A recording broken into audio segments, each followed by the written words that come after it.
zoned up. He's really guarding Deng, but he's well away from it. Crosses over the fadeaway. Let me step back and kiss myself. MVP time. Windy City Assassin does it again. Just raised up and killed it. That's why he's the MVP. He is a killer. That's what superstar players do. I never thought I would say, like, if you were to ask me, like, in 2011, if you were to ask me who was the most overrated player in the NBA, and I think that's the irony. That's the irony in that he would, of course, end up becoming a Knick. Why fucking not? The karma. I don't think that this Derrick Rose shit, it's not going to suddenly make us amazing, but we really needed that. The Knicks needed Derrick Rose. I've been a Knicks fan, I think, since about 08. I just want to see them win.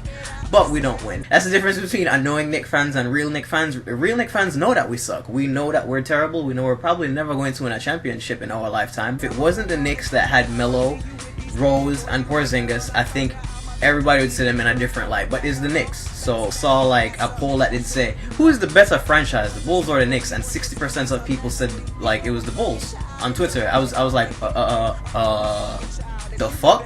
Like, that's just hating shit. We're in the playoffs now. It only takes a couple more role players. Derrick Rose was playing good towards the end of the season. Really pretty fucking good. I don't hate it. We needed him. He needed us. We had the stage and he wanted that stage. People who didn't watch the season, if you're a Knicks fan that did watch the season, you at least know that Robin Lopez was kind of worth something. Yo, he had some big games, some clutch moments, and he even had like a 20-20 game at one point in the season, I think. But Derrick Rose, I hope it's not fair when injury just takes away everything that you kind of had. And I wasn't even that great, to be honest with you, but it's always like I never have the option of being a professional athlete anymore because of injury. As for the Knicks themselves, oh my god, Durant is on his way, niggas! Kevin Durant, he's not coming to the Knicks. I don't even see him leaving Oklahoma, to be completely serious with you. But I would love to see him show up on the Knicks, even though I don't even think it would work. I don't think Durant is going to need 30 shots, Melo going to need 30 shots, Derrick Rose going to need at least 20 shots, and then you're limiting Porzingis from even prospering again. So I don't even think Durant would work, but it would be amazing. You'd have to respect us. Put some fucking respect on our name. Penny Hardaway is what reminds me of this Derrick Rose thing. Is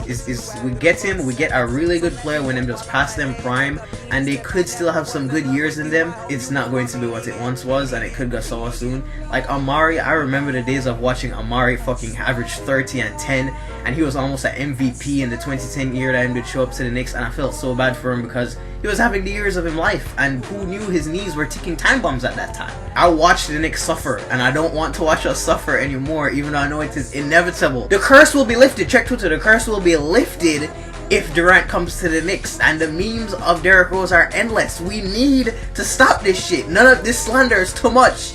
But I think the biggest thing about the Derrick Rose thing is now it makes us attractive. At least make us look a little bit more interesting for somebody to show up. And that's all we need. I think Dwight would be the best case scenario. You need a center now at this point that going to defend and rebound. And I don't know why people were really making Dwight to be like he's still fucking horrible now. For those of you who don't know, this year Dwight had actually averaged 13, 12 and almost 2 blocks a game. That is not bad. Like, that is actually pretty fucking good. Horford is still out there. Joakim Noah is still out there. We can be an Eastern Conference Finals team if this system works. And if the player trusts the system, it will work. Look at Portland. Like, they have literally nobody, but if they trusted the system and good coaching, it can work. I think we need a 3D2 guard. The best like skill set comparison I could give is maybe Harrison Barnes, who I think he sucks. I don't like Harrison Barnes, but somebody on the perimeter that can defend, hit threes in the corner, and give you a solid like 12 to 15 points a game. Because Derrick is going to be streaky at sometimes. Melo is naturally streaky. You need someone that will consistently in that starting lineup give you buckets, and then off of the bench fill the roles that may be needed for whatever the system might be.